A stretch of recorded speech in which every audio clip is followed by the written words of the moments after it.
Welcome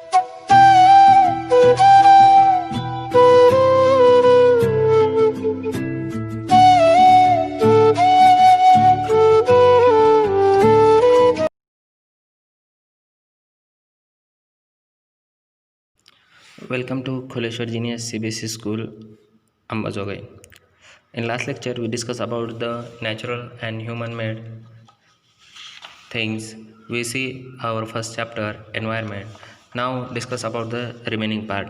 From the above conversation, you understand that the place, people, things, and nature that surround any living organism is called environment. हर चीज़ मिलाकर ही क्या बनता है, पर्यावरण बनता है। उसमें प्लेस, जगह है, इंसान है, जो भी सजीव एवं निर्जीव, living and non living things, तो क्या है, इन्वायरमेंट है।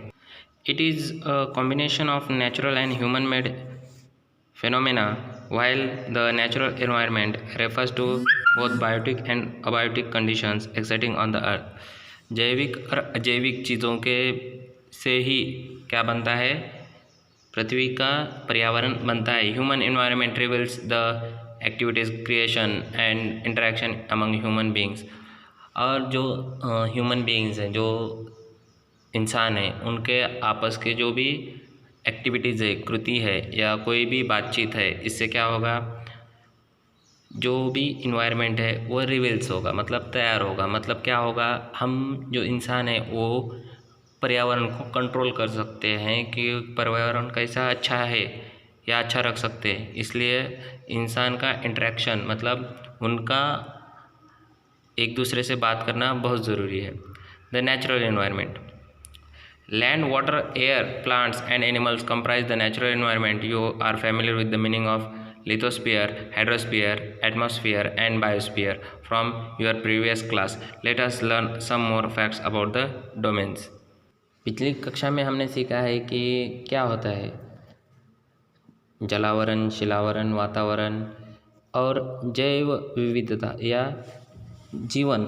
इसके बारे में हमने पिछली कक्षा में जानकारी ली है। चलो इसके बारे में और थोड़ी जानकारी लेते हैं। लिथोस्फीयर मतलब जो जगह है, मतलब जो शिलावरण है जिसे हम कहते हैं वो।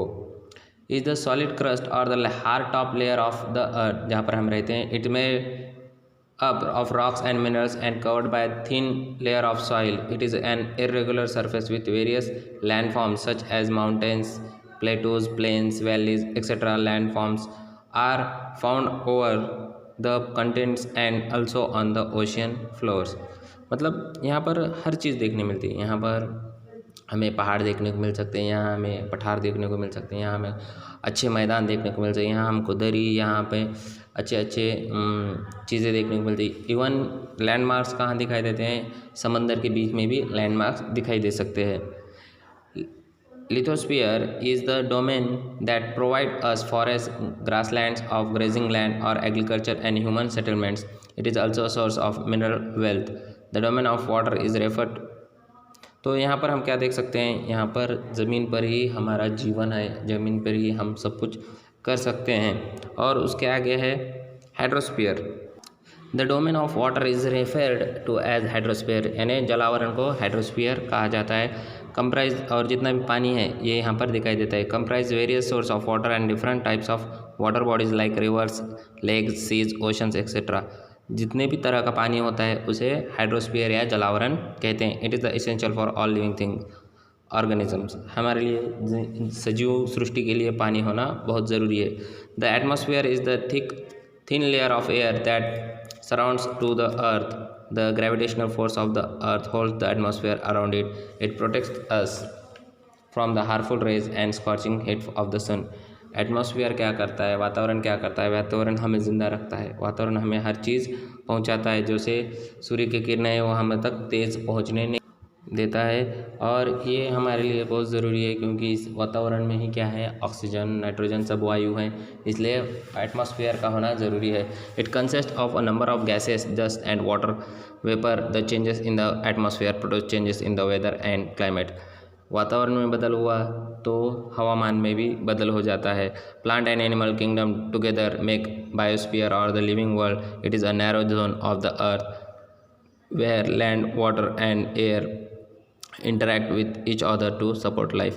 तो ये क्या होता है, और बायोस्फीयर जनजीवन यानी जो भी लिविंग ऑर्गेनिज्म है जहाँ पर रहते हैं, प्लांट हो, एनिमल हो या इवन ह्यूमन हो, वो जहाँ पर रहते हैं और जो ज़िंदगी बीते हैं उसे बायोस्फीयर ऐसा कहा जाता है। और लैंड, वाटर, एयर इंटरेक्ट कर कर क्या करते हैं, सपोर्ट लाइफ, जीवन को एक आधार देते हैं, सपोर्ट करते हैं। नेक्स्ट पॉइंट है व्हाट इज़ इकोसिस्टम, पर्यावरण पोषक कौन सी चीज़ें हैं वो हम देखते हैं।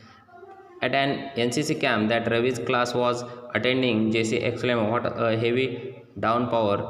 It reminds me of my home in Kerala. You should come and see how it pours and pours and pours over the lush green fields and coconut plantation. Here from Jaisalmer, we get no rains. We see only kicker and sand as far as the eyes can see. But you also find camels," said Ravi. Hira says, "Not just camel. If you visit our desert, you will see snakes, lizards, and many insects too." Ravi wondered, why do the animals, the vegetation, and the way people live vary from place to place? Are they all related to each other? Oh yes, very much so, the teacher replied.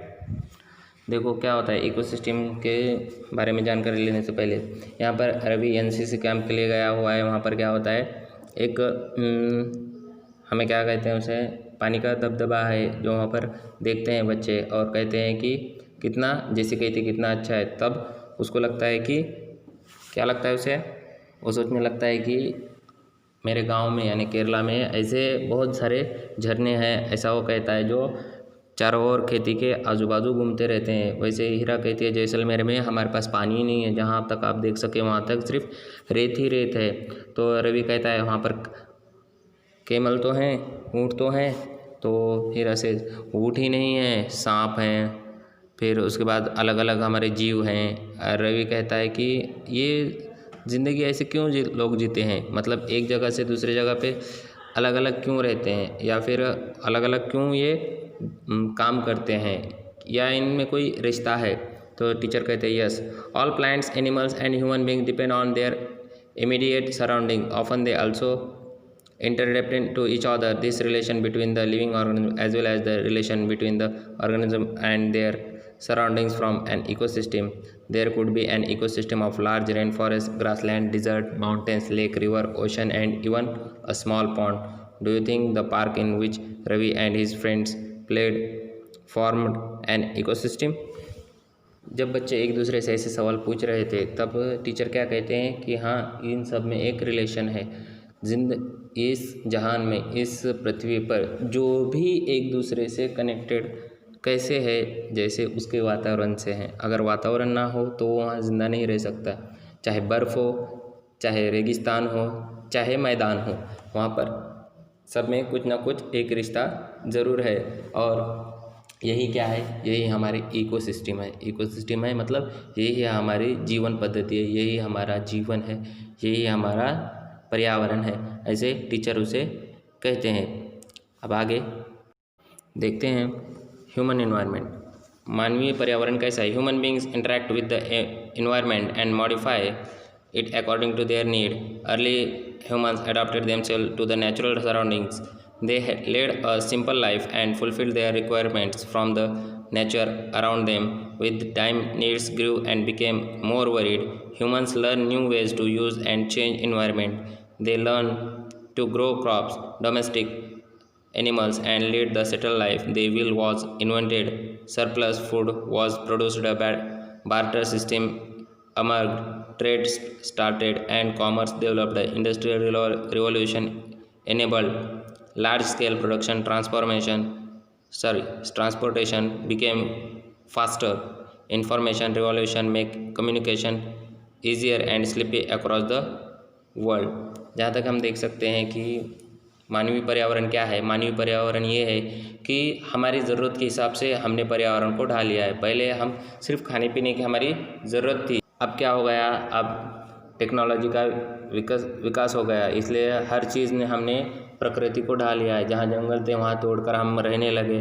जहाँ पर नदी थी वहाँ पर हम रास्ते बना रहे हैं, या अलग अलग चीज़ ट्रेडिशनल है, ट्रांसपोर्टेशन है, या फिर कोई भी है, वो सब अभी बदल रही है। दुनिया क्या हो रहा है, कम्युनिकेट हो रहा है, एक दूसरे से बात कर रहा है, और उससे क्या हो रहा है, हम क्या हो रहे हैं, सेटल हो रहे हैं, और इससे हमारा पर्यावरण और भी अलग होते जा रहा है या धोखे में होते जा रहा है। Have you ever thought why you love eating a juicy watermelon in summer and hot roasted peanuts in winter? A perfect balance in is necessary between the natural and human environment. Humans must learn to live and use their environment in a harmonious way. Nuri, and a girl from Mizoram from Ravi's class, often talks about the lush green surroundings of her place. Seeing Ravi upset at having lost his playground, Nuri invited him to visit her home state during the coming vacation. Ravi's teacher asked the student to draw a landscape, the house, and activities of the people and places they visit during the holidays. मतलब हमने जीवन जो जीते हैं वो किस तरह जीते हैं कि जीवन जीते वक्त हर चीज़ में हमें बैलेंस रहना ज़रूरी है। हम बरसात में कुछ गर्म खाते हैं, या सर्दियों के मौसम में गरम गरम चीज़ें खाते हैं, और जब गर्मी के दिन आए हैं तब हम क्या करते हैं, ठंडे ठंडे ऐसे तरबूज वगैरह खाते हैं। तो ये हम एक दूसरे का इंटरेक्शन, एटमॉस्फेयर और नेचुरल इन्वायरमेंट और ह्यूमन इन्वायरमेंट क्या है, ये एक कनेक्टिविटी है, उसकी वजह से हम जीवन जी सकते हैं। और नूरी जो रवि के क्लास में है, उन्हें क्या किया, आजू बाजू के ग्रीन सराउंडिंग के बारे में मालूमात दी, जानकारी दी। तब रवि को एक चीज़ याद आई कि हमारा अभी प्लेग्राउंड नहीं है, वहाँ पर अभी बड़ी बड़ी बिल्डिंग्स बने हुए हैं। तो नूरी ने क्या किया, अपने गांव, अपने स्टेट को उसको वैकेशन के लिए बुलाया, और टीचर ने बताया कि आप क्या करें, ये सब ड्रॉ करें कि लैंडस्केप, हाउस और activities of people, places they visit during the holidays. इस पर एक क्या करो, पिक्चर ड्रॉ करो। इस तरह ये पार्ट यहीं समाप्त होता है। तब तक के लिए धन्यवाद। Have a good day, bye, thank you.